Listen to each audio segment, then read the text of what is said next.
So in this segment, we're going to be talking about the situation where potentially schools could collapse if they're made with a certain type of material. We'll be discussing that specifically in a moment. The Tories kind of downplaying it, and I'll be discussing how we kind of got into this mess, I think. But here you've got the Minister for Education kind of downplaying the situation. Just so you have the scale and the context, there's 22,500 schools.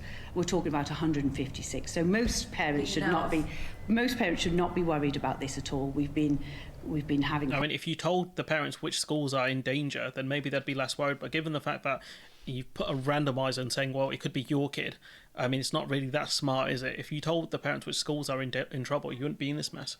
Questionnaires, you wouldn't be in as much of a mess. Having survey, we've done a lot of work on this in the last few years. So most parents should not be concerned about this at all. But for those 156 schools, 52 already have mitigations in place, so they're already in place, and the 104 will be providing more updated information on the 104 as we get it. If they have RAAC, what the mitigations are, and how we'll be contacting parents. The schools will be contacting parents. Okay. And they've been monitoring this for years, and they've only just they're still in the process of contacting people. School buildings in England, around 104.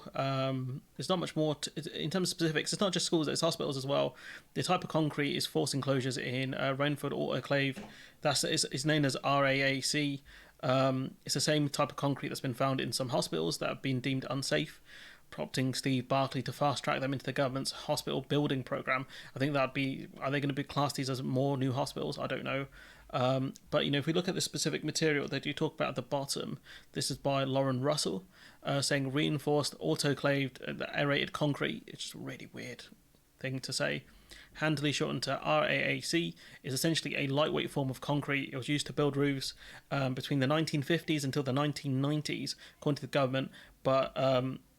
they changed the plans. I don't know if it was New Labour that changed or if it was John Major.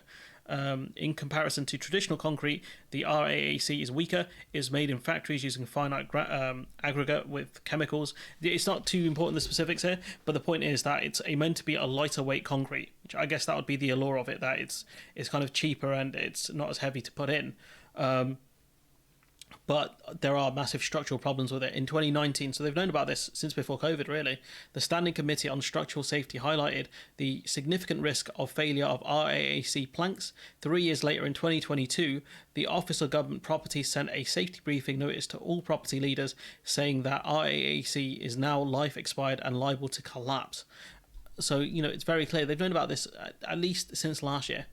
Chris Goodyear, Professor of Construction Engineering and Materials at Loughborough University, said, quote, "It is RAAC from the 1950s, 60s and 70s that is the main concern, especially if it's not been adequately maintained," end quote. And we know the schools haven't had adequate maintenance because the Tories have cut massive amounts of funding from the schools. So one of the things the head teachers had to do was to cut routine maintenance. So that's why we're running into even more of a problem, because basics were not kept. And, when they asked the head teachers about what what's in the, what the schools have used for construction material, bearing in mind that this stuff was used in the 60s, 70s and 80s, before, when these guys would probably be in school, or before, they would have even been born, some of them, these head teachers got no idea. They've known about the possibility of this for 5 years. Obviously, we've just heard that new information has come aboard over the last few weeks. However, we've been asked about this since March. We had email. So, fair to say we've been dealing with this for the last couple of years, or, putting in countermeasures. The head teacher was only spoken to in March, so, that's this year. So, again, what was the minister talking about? Asking for information about whether our schools were built with RAAC materials. How would we know? We're head teachers and principals. We're not architects or construction specialists. So how would we know that? We wouldn't. And, it's not like when he joined the school, they'd be like, all right, bear in mind, lad, there's RAAC materials in the roof here. Just keep an eye on it. Come on, man. There's some more here. The C for concrete is very misleading. Rather misleading. So the C for concrete is rather misleading. So RAAC is a aerated autoclaved concrete, but it's a very different material to concrete that we all know. So concrete is very dense, it's very solid, it's very strong. RAAC is very light, it's 70% air, and it's not very strong, and it worryingly it degrades over a period of time. So this stuff should never have been used. There was a massive push for concrete back in the 60s, I think. It probably fed into this thing. But apparently you don't realise that it's going to collapse until it really does. It will just break, effectively, from what I've heard. And this from kind of ITV saying that not only have the government done nothing about the state of some schools, the state of these buildings, they've now told the schools to close for a few days before the beginning of the term, so more disruption to schools. Do you remember when they say, teachers shouldn't go on strike because it disrupts the education for the kids? If the Tories were so concerned about education for kids, surely they wouldn't have let things go like this. And it's going to be the schools that have to deal with the cost as well. So the schools that couldn't deal with these problems, because of the fact the Tories cut the funding, now the Tories are saying, well, you're going to have to spend even more now. It's just absolutely stupid. This whole situation is so dumb. And, one of the first things Michael Gove did when he came in as Education Secretary is to cut funding for, routine maintenance. So this is all on Michael Gove. This is what I mean. When people say, the people who just came into politics kind of because of Brexit or because of Boris Johnson or because of the mortgage scandal, where have you been since 2010? Because this stuff's been going on for over a decade now. It's nice that you're finally awake now, but these problems go back way further. So when they do kind of say, some of these Tory MPs like Stewart and Ken Clark and all these people, they're not that bad. It's like they were part of this. They were a part of austerity, and this is another byproduct of it. Routine maintenance didn't happen, leading to a situation where schools could have collapsed on kids. There was a story of a school collapsing in 2018.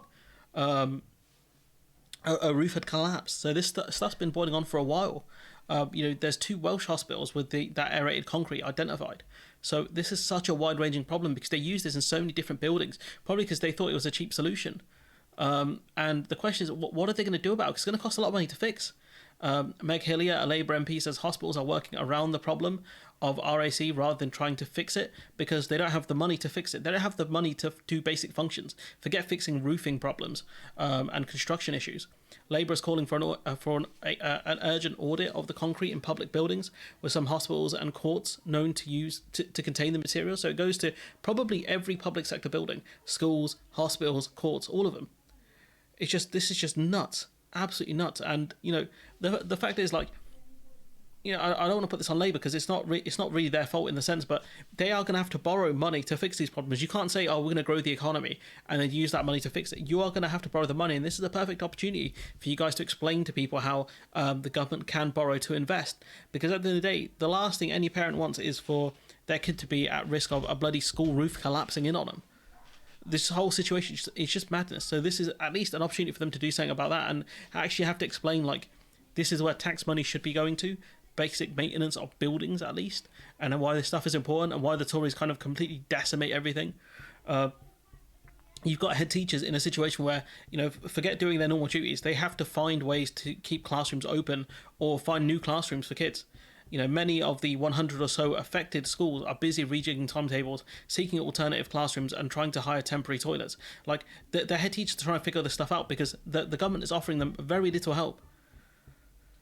Even for those people that are fiscally conservative and are absolute morons, what's more expensive, having these schools maintained properly or having to do massive amounts of maintenance now that you have huge problems, and the fact that if these kids stay at home, that means their parents aren't going to go to work, which means less tax revenue for the exchequer.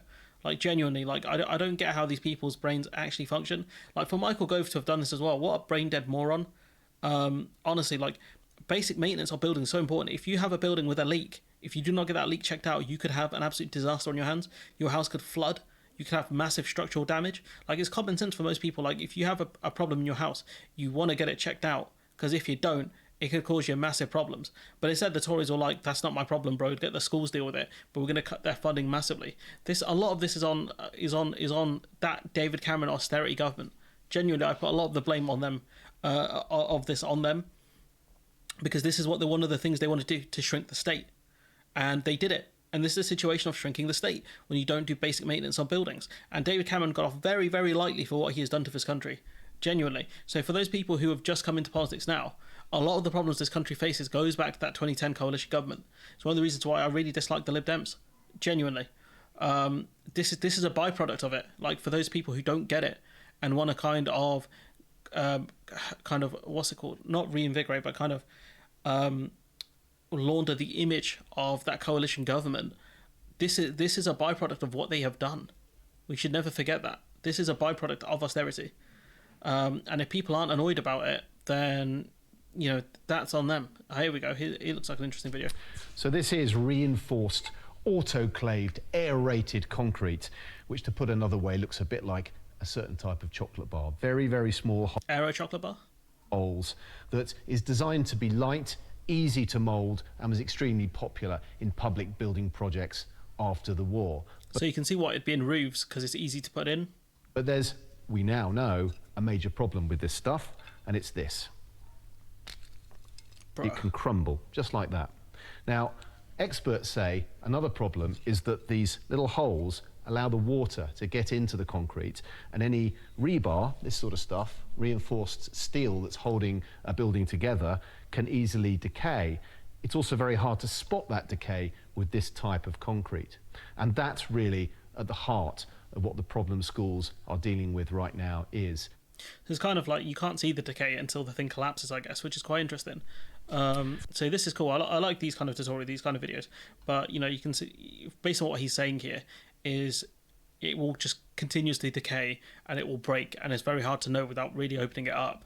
So what were the schools meant to do? I don't know, like, what the schools were meant to do here, like, because if they get rid of the stuff, they would have to replace it with something else, and they didn't have the money to do so. And now it's up to the government to figure out, Rishi Sunak ain't hiding from this one, because this is affecting so many different buildings. And if one of these roofs collapse, it's all over. And the other problem he has is if your kid has to take a day off school because of it, it's over for him. I genuinely think it's over, because what's he gonna tell people?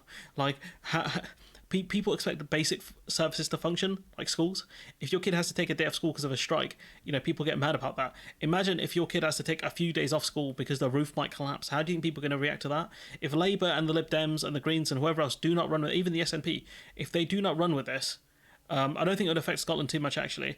But if Labour and the Lib Dems do not run with this, then they are politically inept. They do not know how to campaign, because these are easy wins. You cannot get easier than this. Genuinely, you cannot get easier wins than this. The Tories have absolutely battered themselves over the last 10 years, and this is a byproduct of it. You cannot get an easier dub than this. It's just to say, like, this is what they have done over the last 13 years. It's not just Sunak, it's all of them. They have completely decimated public infrastructure, and now it's gotten so bad that your kid could have a collapsing roof above them in their school. Is that the government you want? A government that puts your kids at risk? Genuinely, this stuff writes itself. But anyways, I'm going to leave it there. Let me know what you think in the comments below. Like, comment, share, subscribe. Support the channel on Patreon if you can. And hopefully I'll see you in the next one.